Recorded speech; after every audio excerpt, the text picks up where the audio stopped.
Hey listeners, did you know that YogiTriathlete offers endurance coaching for body and mind? We offer personalized training plans for endurance sports, wellness and mindset, nutrition and recovery guidance, and race preparation and strategy, all within the supportive community of Team YogiTriathlete. So if you're ready to conquer your fitness goals and push your limits, our endurance coaches are ready to guide you on the journey to peak performance. Go to YogiTriathlete.com today to set up your free 30-minute discovery call and embrace a future of strength, stamina, and achievement. Your goals, our experience, the perfect match for unstoppable success. All too often, we'll start running and our body's not ready to run.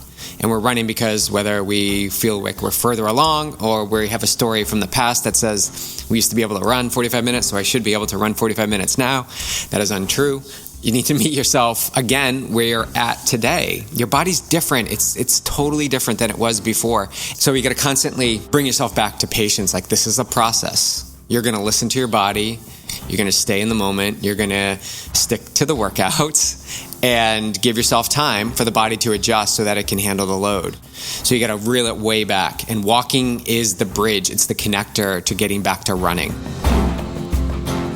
So you just never know, right? Like, I don't know, in each moment, we can choose a miracle or we can choose a grievance. We can choose to get caught up in the drama of life, or we can train our minds to remember that there's always a bigger picture and that there's highs and lows to every day. And sometimes the waves that come in, they crash with joy and your dreams. And sometimes they crash with pain and letting go.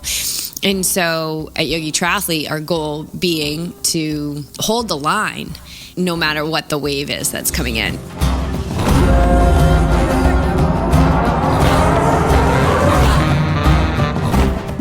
Welcome back to the YogiTriathlete podcast. We're here for our February installment of the O Show.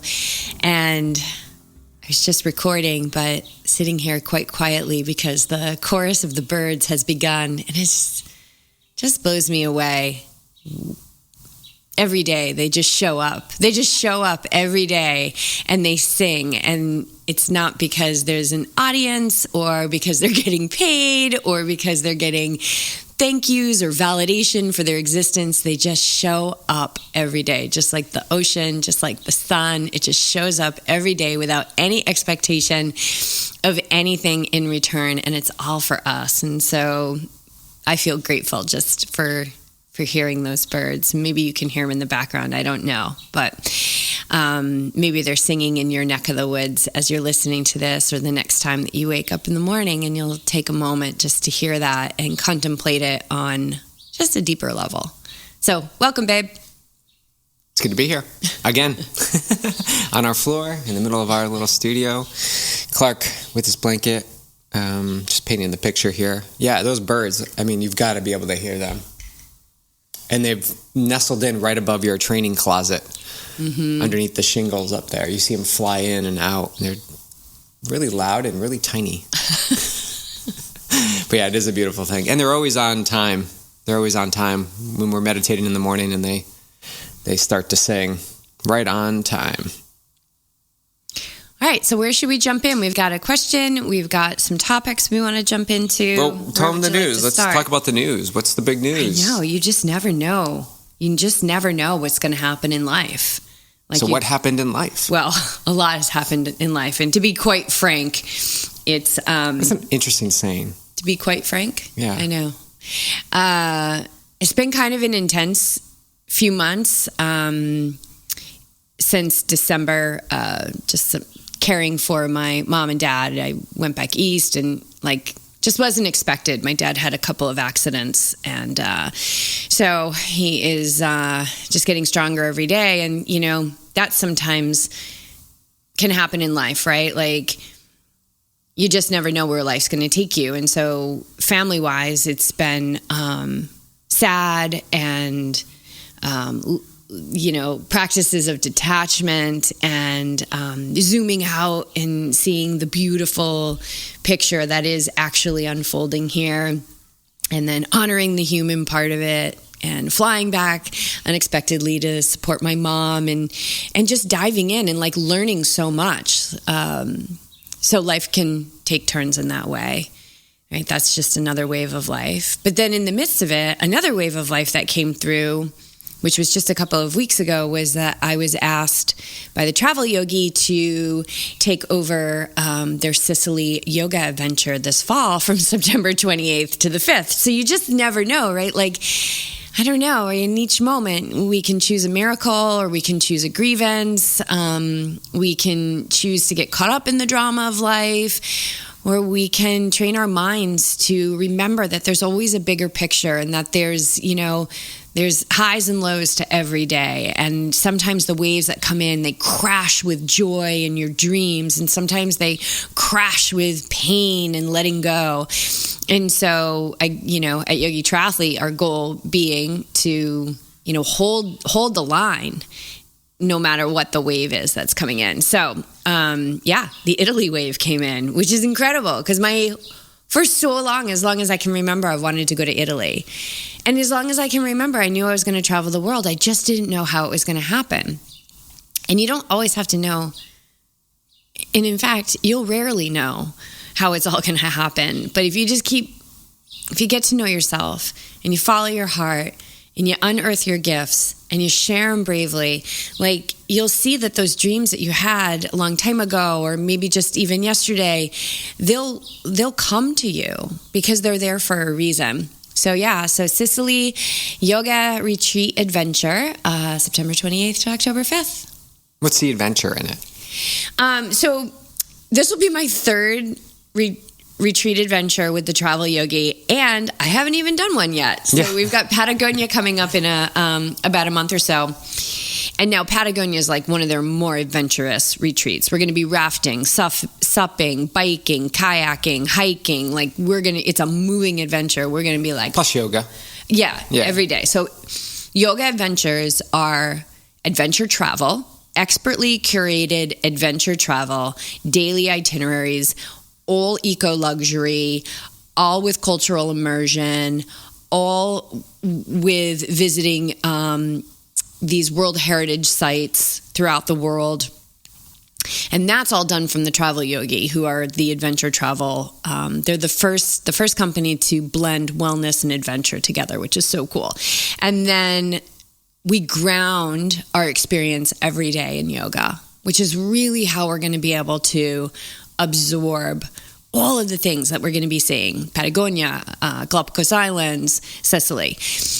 So they vary in adventure. And so Sicily is going to be, food and wine and a little bit of a moving adventure. We go from the northwest side of the island down to the southern side of the island and then back up. We start in Taormina, who, if you've seen season 2 of The White Lotus, that's where they were. It's like Isola Bella, that island there that... they talk about, and like that couple walked over in that episode. Anyway, this is going to be, we're going to be doing some hiking on Mount Etna, which is the largest active volcano, and lots of food. We're going to have chocolate making class. We are going to sip volcanic wine. We are going to an herb farm. So all you herb people out there, we're going to an aromatic herb farm. But there's a whole itinerary. It's all up on YogiTriathlete.com. You can check that out under retreats. So the adventure is going to be a little bit more of cultural immersion, obviously activity, yoga every day. But this one is very much getting sun-kissed and blissed out and immersing ourselves in the Sicilian culture. Wow. Okay, so I have a question. Yeah. Like all these adventures that are coming up, how do you not, because they're all places you've never been before, you've never worked, you haven't done a yoga retreat yet with the travel yogi. You've got plenty to do already in the day-to-day. Like how do you not get overwhelmed, or how do you not get fearful of that unknown? Like traveling to Chile is going to be an adventure. Mm-hmm. Yeah. So how do you approach it? Or how do you approach it? So when I first started communication with the travel yogi, I initiated the communication because I wanted to lead a retreat with them, because a yoga adventure feels like kind of like what I was born to do.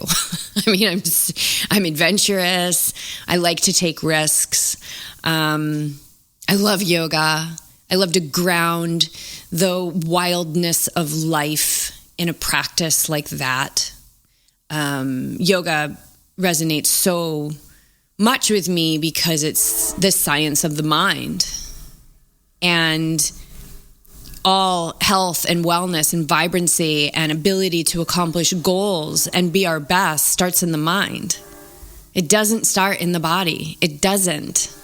And if we don't have our mind stabilized, or at least have the tools that we're working with to stabilize the mind, everything else is going to be not at its potential. So a yoga adventure just felt like it was made for me in this life. And when I first initiated communication with them, I was looking at the different retreats, and I got to, narrow it down to like 4 retreats. Now, I looked at the Patagonia one, and I was like, that's a little scary. I don't think I'm going to do that one. What was scary? What was scary? Whitewater rafting the Futulufu River, which is like the place where people come from all over the world because their rapids are so insane. It just was like, okay, yeah, I did the whitewater rafting up in, on the Kennebunk. What was it? Kennebunk River, I think. Yeah. Up in Maine somewhere, yeah. Yeah, on those rivers and I survived, and so I'm good now, right? Like I can close that chapter. I'm good. I can stay safe now. I don't have to go rafting ever again. And then that was a situation where they reached out to me and they said, will you take over the Patagonia yoga adventure? And I was like, oh, right. And there is life serving me up on a silver platter, like, oh, this thing that you were kind of fearful about and you decided to stay safe. Oh, here it is. And so because of my relationship with this bigger picture of life, for me, there was no possible way I was going to say no. So just like every other fear in my life that I have walked up to and looked at, I realized that any fear was always about the future of being on the Futulufu River, or not having, experiencing kayaking or supping. So there were times as I was, promoting the retreat where there was like a little voice inside, like, well, maybe you just won't get anyone to sign up and then you don't have to go. And I was like, well, maybe that will be the case, but that's not up to me. What my role is to serve this community as best I can by not hiding in a corner because of something that might be fearful to me. So I put 100% of my enthusiasm into this trip, this Patagonia trip, and it was very authentic. And so in those moments that I would feel anything, I guess we could use the word fear. It's just realizing that like fear is always in the future. It's always, always, always 100% of the time in the future. It's never, ever, ever about now, ever. So answer, coming back to the present moment. What is true right now? Just sitting in the living room, talking to you in these beautiful microphones, and talking to the community at large. I don't even know who's listening, but I know people are listening. I see the numbers every week. So it's all about what's happening right now, and I can apply that to the situation with my family. I can apply that to Sicily. I can apply it to Patagonia. I can apply it to the race I'm doing in July. I can apply it to, what's going to happen for the rest of the day. It's always about coming back to the moment and sifting and sorting what is true, what is not true, what is true, what is not true. And what's true is that right now, I'm totally fine. And every single time I've ever checked in with that and asked that question, I've been fine. More than fine. Safe, vibrant, alive, and happy. Sometimes sad, but yeah, that's still safe. Right. Yeah. Does that answer the question? Yeah. It was really long. No, it was, it's I got perfect. that voice in my head going, stop talking.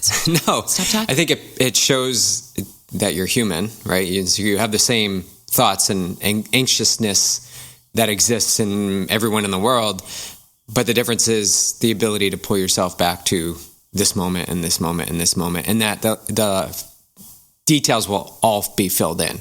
How are you actually going to pack your bag, and what do you actually have to bring, and what does it feel like to go from your second flight to your third flight? Like, all of those things they're gonna fill in. They're gonna happen, and the ability to not indulge in those long before they even exist allows you to have that calm. Yeah, and what needs to happen now? Like, before I went to bed last night, I made 2 sticky notes. One was like, these are non-negotiables for Tuesday. This is what you need to get done on Tuesday. And then here's the ongoing thing. So that in the middle of the night, I'm not waking up going, oh my God, taxes. Oh my God, I got to look at that report. Oh my God, So what needs to happen today? So you have to take action. Like, what is the next logical step? What needs to happen? I don't need to pack my bags right now. No. But I do need to start getting my gear ready for the raft. Like, I need to get river shoes, and I need to do some things. But that doesn't need to happen. That's not on the non-negotiables for Tuesday. But that could easily pull your attention away, and you can, in your mind, if you're not working to find some focus and concentration with it, then it's going to indulge in those things and constantly stew on them. And getting the gear necessary to go on travel is going to be all consuming for you. And here's a really important thing for anybody who is open to listening to this and absorbing this. The universe knows what you want and what you need.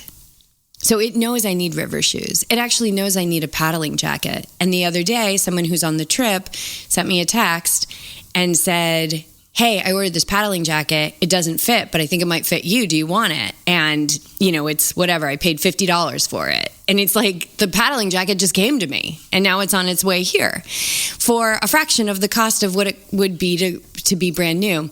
So you don't need to continually tell the universe what you need. Like, it knows what you need. And if you just stay in your task at hand and train that mind to be focused and not fearful about what may happen, it's so interesting how things will just come.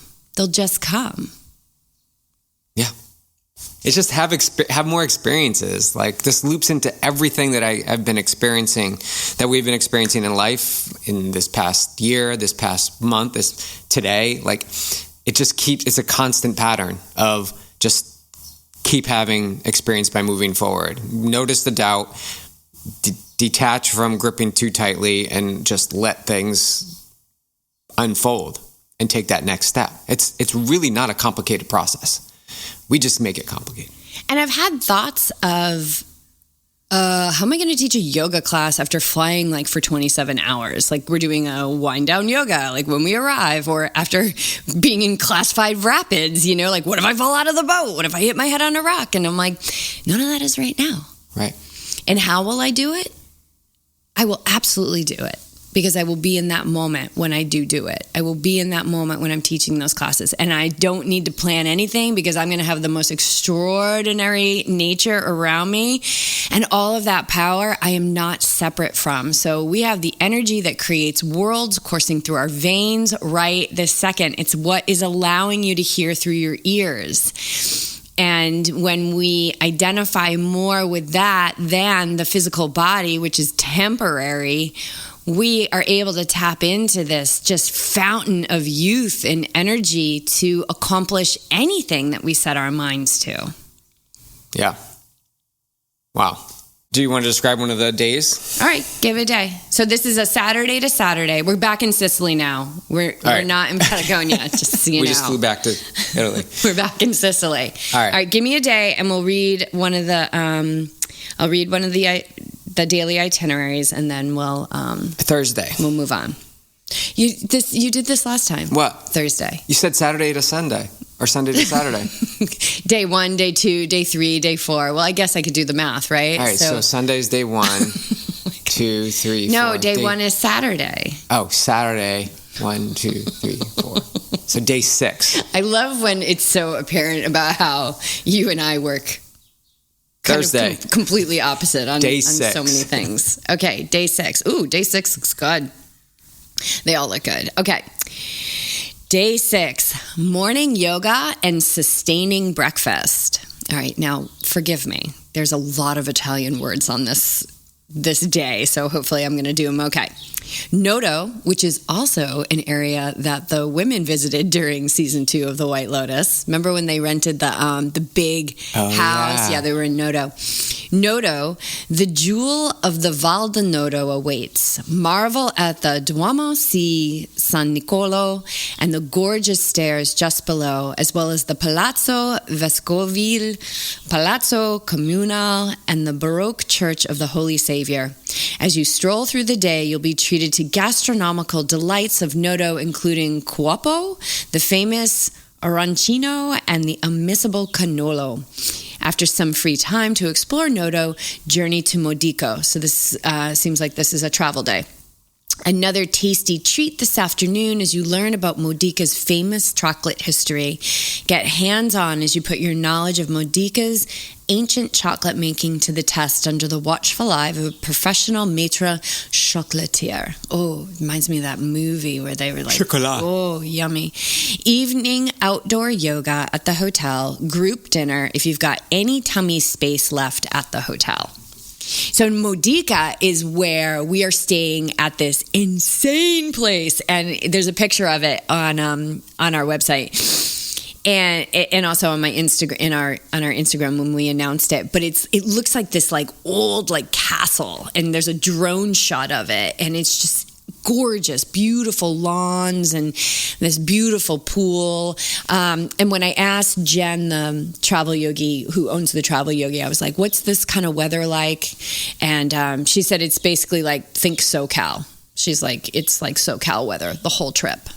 So That sounds pretty nice. yeah, so that's our chocolate making day. So that's day 6. That's day 6. Thursday. Yeah. Okay. Depending on how you look at it. All right. So if you want info on that, you want to join me in Italy, in Sicily, which is the heart of Italy, they say. Then go to YogiTriathlete.com, check out retreats, and they're all in chronological order, so you can scroll down there and find all the deets. And all the other retreats that are there. Yeah, and all the other Tons of retreats. treats. So, yeah. And also the Carlsbad retreat. So yes. You can come out and book some time with us here in SoCal. We just had one with someone. So we had a woman come from Friday to Sunday, and we did a full big immersion day on Saturday, and it was like dinner Friday night, breakfast, and into yoga on Sunday morning, and then that was it. And so she kind of flew in with the big huge day on Saturday, but that's just one person. So we do one person retreats. You can come and or bring a friend. Actually, or bring a friend. Or 3 of your friends. Yeah, we can do those types of immersions up to about 4 people. Yeah, I think that's the limit.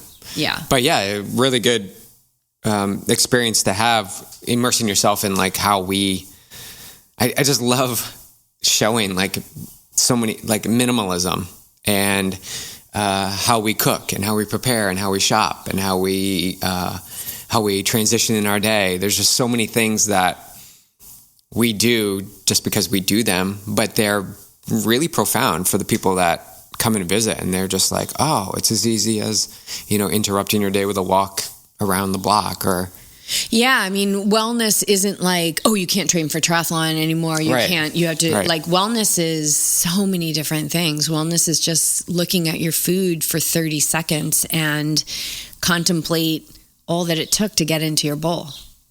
Like you are interested in being able to zoom out and see the bigger picture. That is a fantastic technique right there. Yeah. What did it take for your food to get there?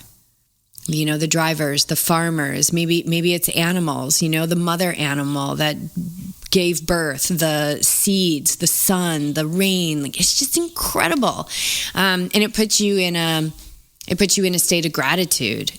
And that is a great receiving mode. So you also get more nutrition out of your food because you've slowed down, you've put yourself into receiving mode, and now you're going to fuel your body.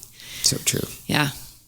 All right. Should we move to the question? Do you want to move to the question? Yeah, this is a good question. This is this is probably more for you, but I ran into one of our fantastic neighbors. We have the best neighbors, and the best dogs in our neighborhood. And she is wanting to run sustainably. So we've talked a lot about like run walking. It's such a great recipe. But here's somebody who's always done run walking, but she's never been able to run sustainably. And that's what she wants now. And it's interesting because it gave me this new look on it. Like, oh yeah, well, run walking can also be a bit of a trap, right? Like you can also get stuck there. So how would somebody who's run walking make that transition to be able to run sustainably? They've never done that before. So this is a totally new repatterning of belief systems and physicality. Yeah, you got to approach it with patience. At least when I'm working with athletes, and myself included, working in the run walk, you got to have patience. All too often, we do just that. We will start running, and our bodies aren't ready to run. And we're running because whether we feel like we're further along or we have a story from the past that says we used to be able to run 45 minutes, so I should be able to run 45 minutes now. That is untrue. You need to meet yourself again where you're at today. Your body's different. It's totally different than it was before. It's actually different than it was, 5 minutes ago. So you got to constantly bring yourself back to patience. Like, this is a process. You're going to listen to your body. You're going to stay in the moment. You're going to stick to the workouts and give yourself time for the body to adjust so that it can handle the load. That's really what's happening. You're putting too much load on the body before it's ready to handle the load. That's all it is. That's in a simple description. So you got to reel it way back. And walking is the bridge. It's the connector to getting back to running. I have done this myself for years. I've coached athletes from injury back to running their fastest 10Ks, half Ironmans, from a run walk focus. It takes time. Patience.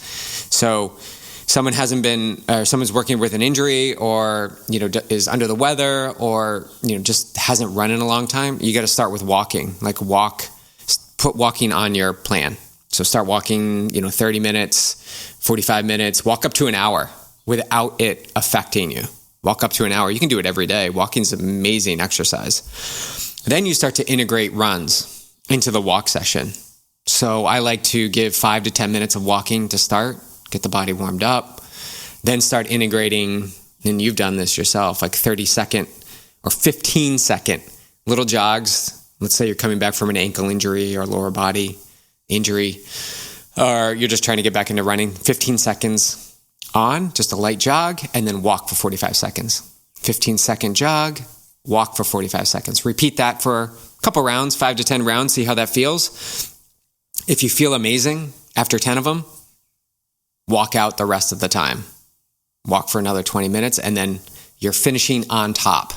What does that mean? It means you didn't put yourself deeper into a hole, mentally or physically, that you can't run or that you'll never be able to run like you were before. Where you're finishing and saying, hey, I've actually run these 15 seconds and it felt okay. I didn't do any damage. I actually have built some confidence in the ability that I can turn the legs over a little bit. So then you take a day off or you go for a walk the next day and you come back the third day and you're like, I'm going to do it again. Go 15 seconds, maybe 15 times this round. And you start to slowly integrate that and you take that process through 30 on, 30 off. You take it to always a 10 to 15 minute walk to start, like get the body warmed up, and the same in the end.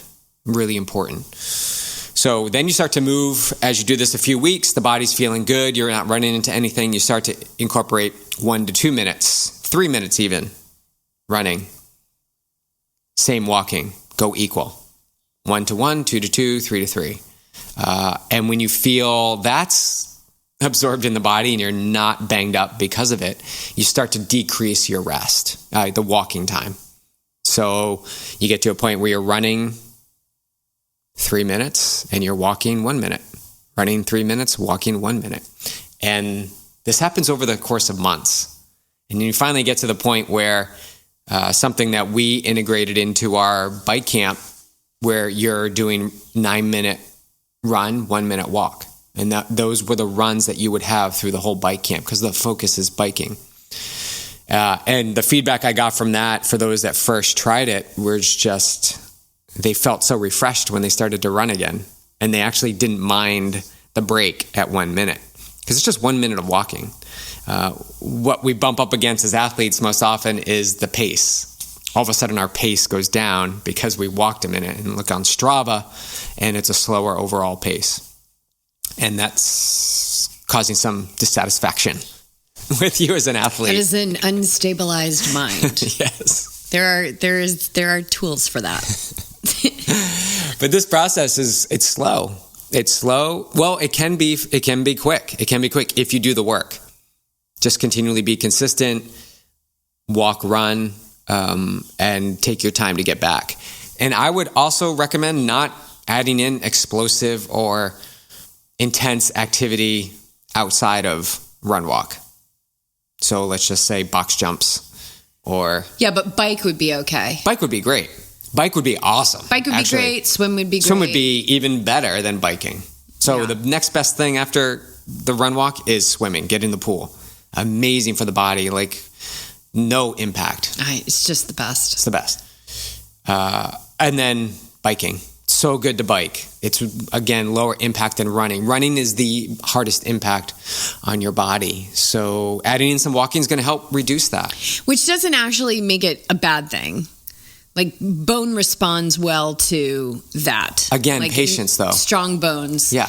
But yeah, you got to have the patience and you got to earn the right to run sustainably. Yep. So, yeah. Every time I come back from an opportunity, it's walking and then a little bit of running and then walking. And then I'll start doing 30-30s and then I'll start doing the 9-1s, 9 minute running, 1 minute walking. And then I get to the point where all of a sudden I find that I'm running an hour easy without stopping. It just happens. But you got to be patient. You got to listen to your body.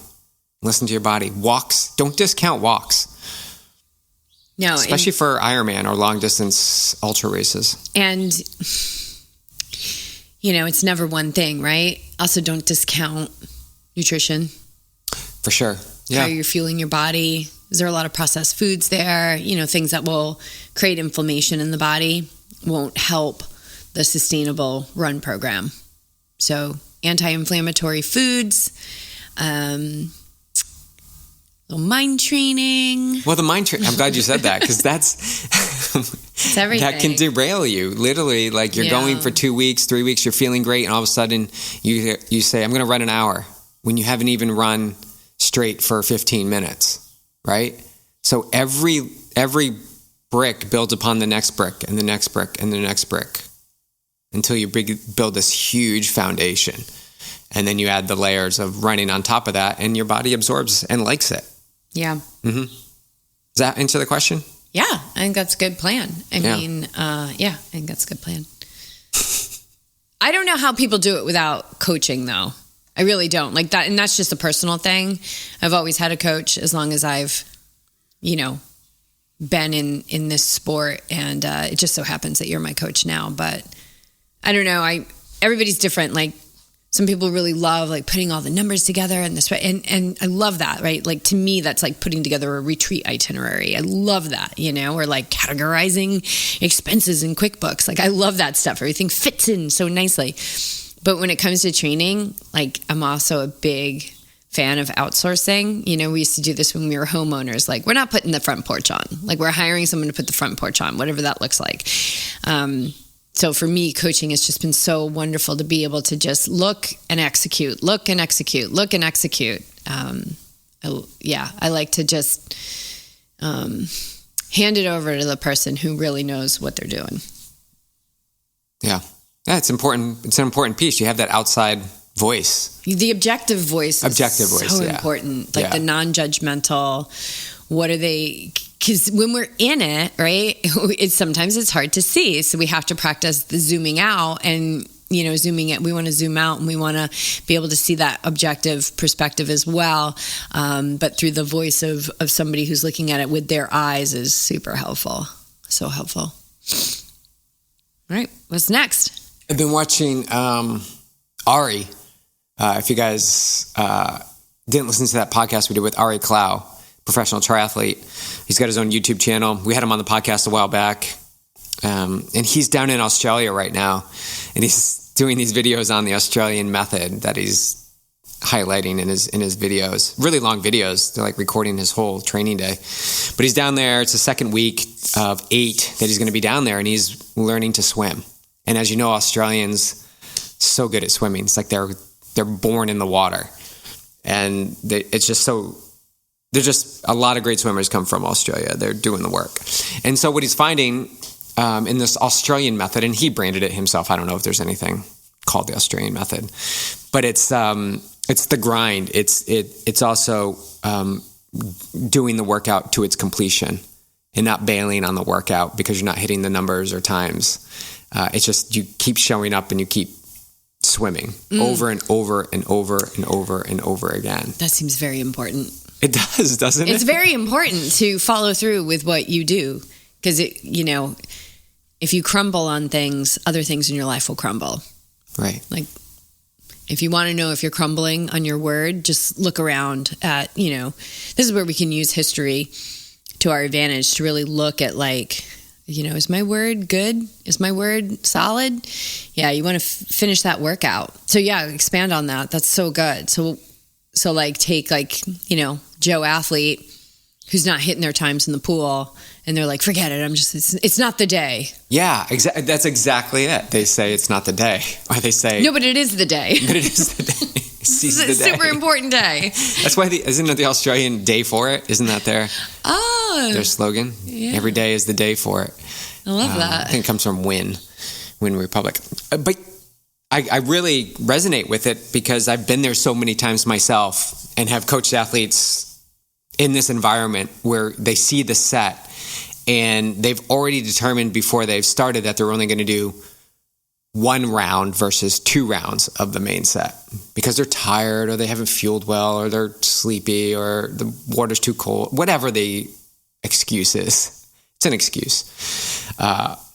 In this method that Ari's sharing that I resonate with is you just complete the workout. If it looks a little bit different than what's on paper, that's okay. You complete the workout. You finished it. You got it done. And so that builds resiliency. It builds confidence. And eventually over time, you're going to hit those paces that I'm using air quotes, supposed to hit based on the session that's given. But it just takes time. And when your time is only there when you put in the work. So when does that happen? Well, you just got to keep showing up, keep getting. So in this instance, get to the pool, do open water, keep swimming every day, getting in that environment, putting yourself there to succeed. And then finally it will turn. And this has been my experience and has been my experience with athletes. So I've butted up against so many times with the workouts, specifically from Tower 26. I work with Jerry's workout as a foundation for what we do, and a lot of it's just repeat. So not just 1 round of something, not just 2 rounds of something. Sometimes it's 3 or 4 rounds. So it's over and over again. And it's easy to say, I'm just going to do 1 round. I've done enough for the day or the week, and I'm just going to get out. But that's just reinforcing that you're going to bail and stop before you've even given yourself the opportunity to try.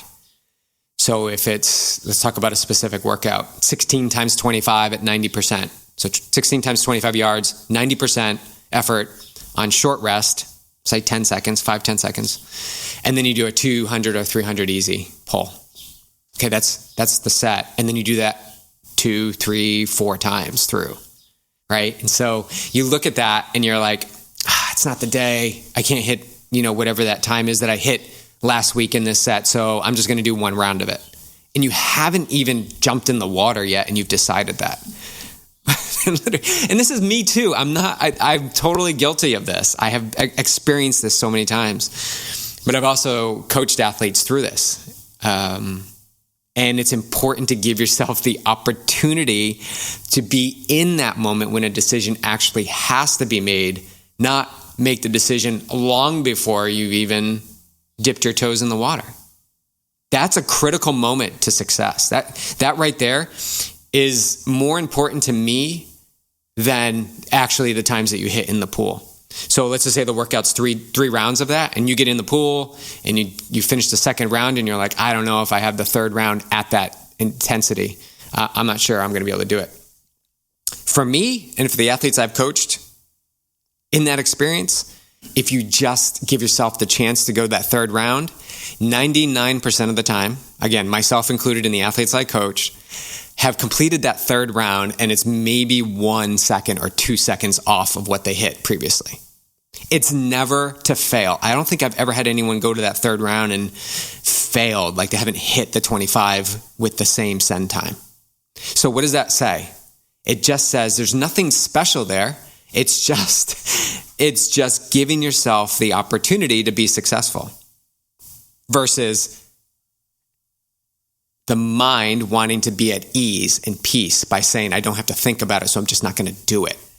So being in that moment is where the decision actually needs to be made. And let's go to that third set. It's not about the 16 25s that you have to do. It's about the first one. Get to the other side of the pool. Rest, and then get the second one in. The one that you're in. Yeah. And then get the third one in. I love that set. You actually had me do that set yesterday. And I love that set because you're like, it's so funny how there's like this part of the mind that's just so lazy. It's like, 16 and so many. And I let that voice be there, right? It's not about stopping anything. I just let that voice be there. And I'm like, come on, let's go. Like, I'm in charge, not you. And then next thing you know, you're like at 10, and then you're at 6, and then you're at 2, and then you're done. And then you're doing that easy pull in between, which is so lovely. And then you do it again, and that part goes, 16, maybe we should just do 8. And then you're like, come on, let's go. I'm in charge, not you. And you do it, and then you're at 10, and then you're at 6, and then you're at 4, and then you're done. And then you do the 200 easy. And then there's one more, and you're like, now there's that part of you that's like, oh, heck yeah, there's one more. Like, I got this. Like, I'm going to do this. And then that part that's like, oh, but it's 16 and you've already done 2 sets. And you're like, no, let's go. I'm in charge, not you. And that's great dialogue to have. I'm in charge, not you, mind. I'm in charge, not you, thoughts.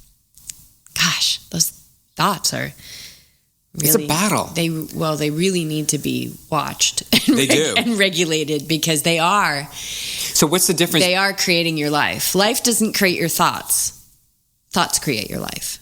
So what's the difference between doing that third set and then not doing the third set, but then you're at night, you're binging Netflix series and you're watching 3 episodes in a row. So you're doing 3 rounds of whatever the episode is, and that isn't difficult. Why? Because you've practiced it. And you have a preference list, and you've experienced what it's like to feel the completion and excitement and drama from the show that you're watching.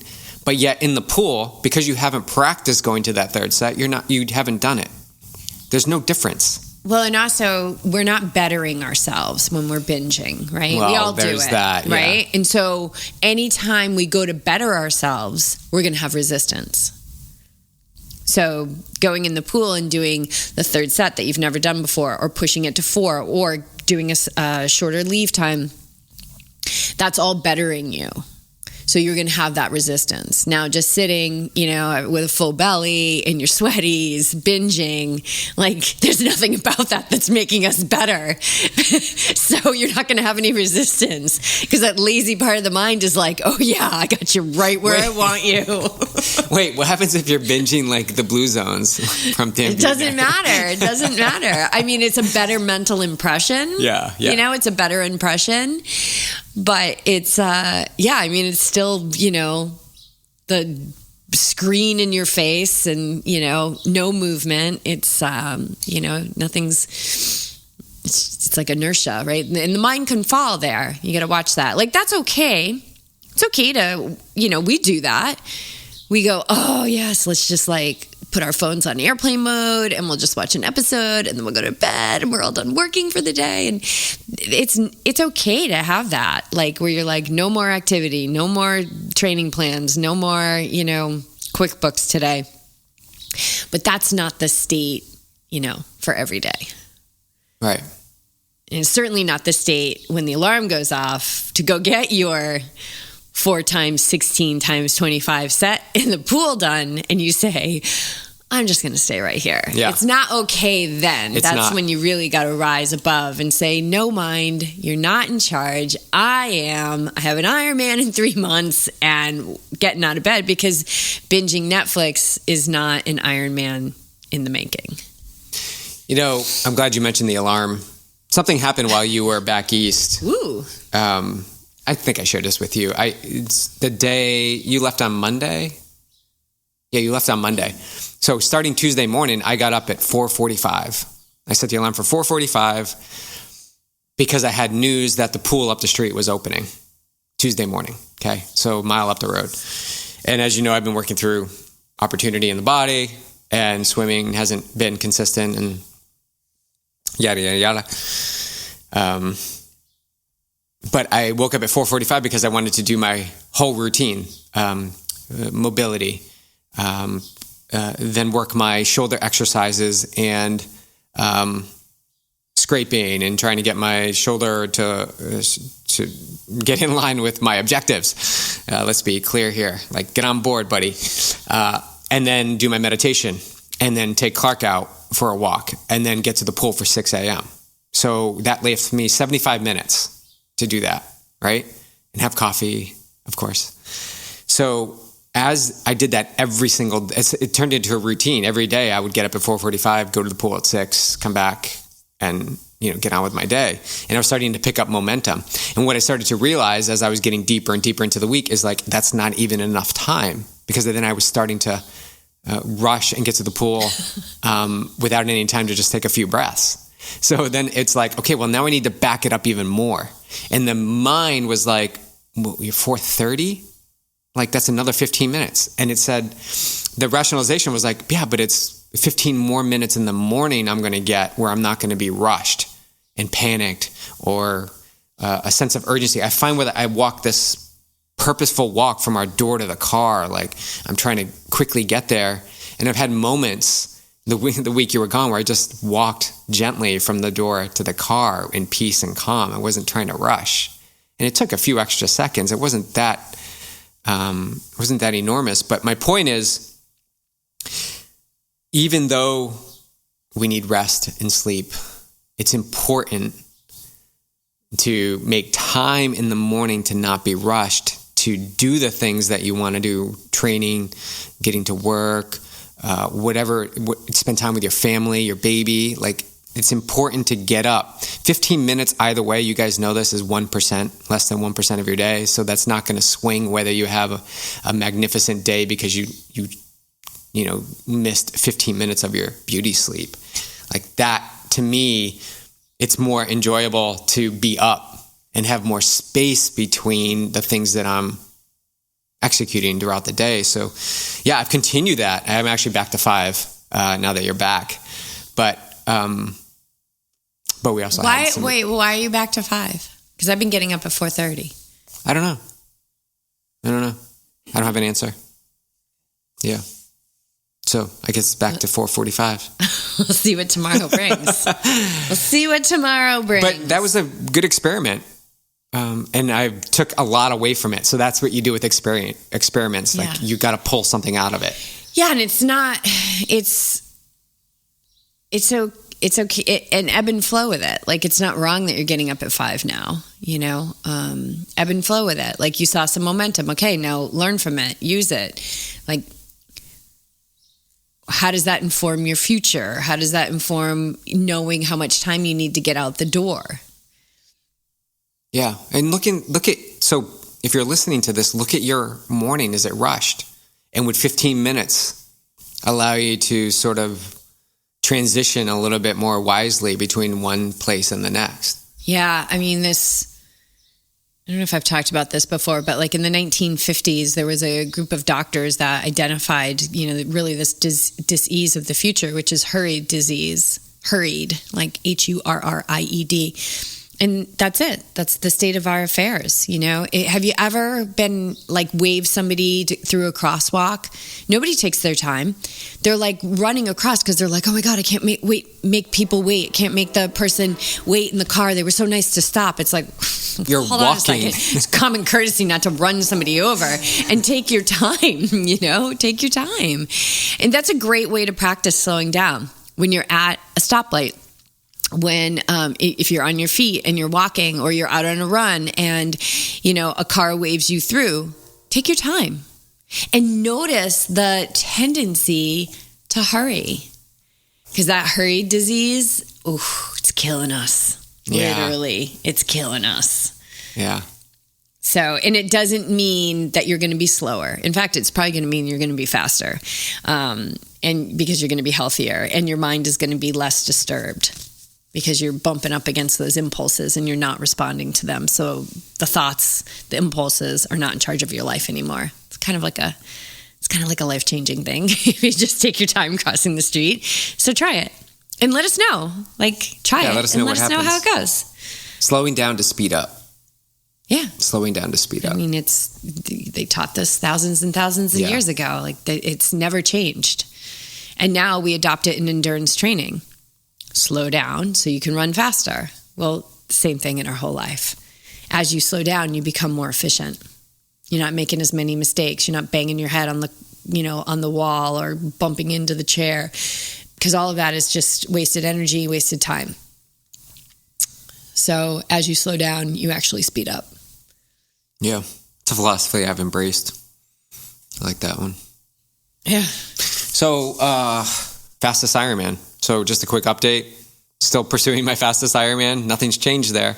I got a bike fit, which was good. A little bit helpful. Still fine tuning it, but things are progressing. I think. How many weeks am I out? Do you even know? I don't know. I've been doing videos on Patreon though. Every week, I'm launching a weekly recap of my fastest Ironman. I just launched episode 11. So it's been 11 weeks already. That's awesome. Wow. So, and that comes with what tier? The $5 tier, right? So if you like the show, if you're a listener, it helps so much for us to be able to continue this show, to just make that $5 pledge. For $20, you'll get the monthly yoga. For $65, you get access to Awake Athlete, guided meditations. Every week I'm in there posting. I just posted this thing in there the other day on the miracle of positive thinking. It is by far the most clear, logical explanation for positive thinking. I've listened to a lot of that stuff over the years, but this one is incredible. So takeaways and practical tips and the elements of, our thoughts and how they are dictating our life. And if we're not onto this, like she says in this video, if we don't understand the power of our thoughts, we are not embracing a fundamental principle of life. Essentially she's saying we're doing it all wrong if we don't understand the power of our thoughts. And I couldn't agree more, because I have done it all wrong because I didn't understand the power of my thoughts. Yeah. Yeah, it's really good. We'll put a link to that. I'll put a link to it. Yeah. It's in the Awake Athlete tier. Oh, on Patreon. Yeah, on Patreon. Yeah. Mm-hmm. Cool. All right, what do you got? How many? Oh, look at that. So you have a countdown. Yeah, so as of right this... What's that countdown? That's really cool. I know, it's a cool timer. So I've got till Texas, 2 months, 27 days, 21 hours, 31 minutes, and 16, 15, 14, 13, 12 seconds, and counting. Oh, every moment counts. Every moment counts. Literally, it's counting. I love it. I've been watching, I was just on the train this morning watching Texas from last year again. YouTube has the full video, so you can kind of see the course. I'm really excited for this run course, really excited. But yeah, things are progressing, feeling good. Started to swim last week every day, as you guys heard, and yeah, working my way back, slow and steady. Jumped in the ocean on Sunday. That was fun. A little bit chilly. A little open water experience. Yeah. What's the water temp in Texas? Is that typically a warmer swim? Yeah, it's borderline wetsuit. Oh, okay. Yeah. Great. I think majority of the time they make it so you do wear a wetsuit, but it's borderline. So it'll be a warm swim. Yeah. Nice. Yep. So that's the update. Check out Patreon for further details. Excellent. And what do you have? What do you have coming up? Besides retreats. Yeah, he's got the Ojos retreat in a couple of weeks here in Temecula. Well, I finished bike camp, and I'm going to start bike camp again because you had a little tweak on bike camp this year. So I'm going to go back now and do bike camp from last year. I'm just going to keep getting stronger on the bike because I have a goal for Oregon. I've never broken 3 hours on the bike before. It's a huge goal because I don't know how huge of a goal it is because I don't even have the data of how close I've been. But I'm in the low 3 hours and so minutes. But I want to break 3 hours on that bike. And so just taking this whole winter to get super strong on the bike and then continue that momentum as I head back out to Palomar in the spring and get my mountain climbing on. I'm going to miss riding my bike in Costa Rica this year, but... Yeah. You'll get that bike. Yeah. Time in Oregon. We'll see. I mean, what? Those were all blech. Let's erase that. Definitely. I'm going to go for it 150%. Kind of like you did the... on my little road bike without super fast wheels. I'm going to do it. Yeah. I love it. Maybe we'll have to get you some wheels for that. I mean, I'm probably going to, you know how I get, like, when I like to achieve the things that I set out to do. Oh, yeah. So the transition competition, that was a good one. They might just be calling 911 when I get back from the bike. Yeah. So Team Yogi Triathlete will be... I might be walking the half marathon. But you'll get that bike split. Oh my God. So we'll be up in... I do get really obsessed with my goals. Oregon 70.3 in July. You'll be there with the squad of yogis, and I'll be in Placid that same very day with a bunch of yogis. Nice. Yeah. So good. Yep. All right, guys, we're going to sign off. Hey, if you didn't listen to the O Show last month, check it out. At the end, we added in a breathwork meditation, like a guided breathwork meditation. So get in there and check it out. Let us know how you like it. All right. I think that's it. Signing off. Thank you. Have an amazing day, whatever day it is, whatever time of day it is as you listen to this. Be amazing for the rest of the day. Just watch those thoughts. They are dictating your life.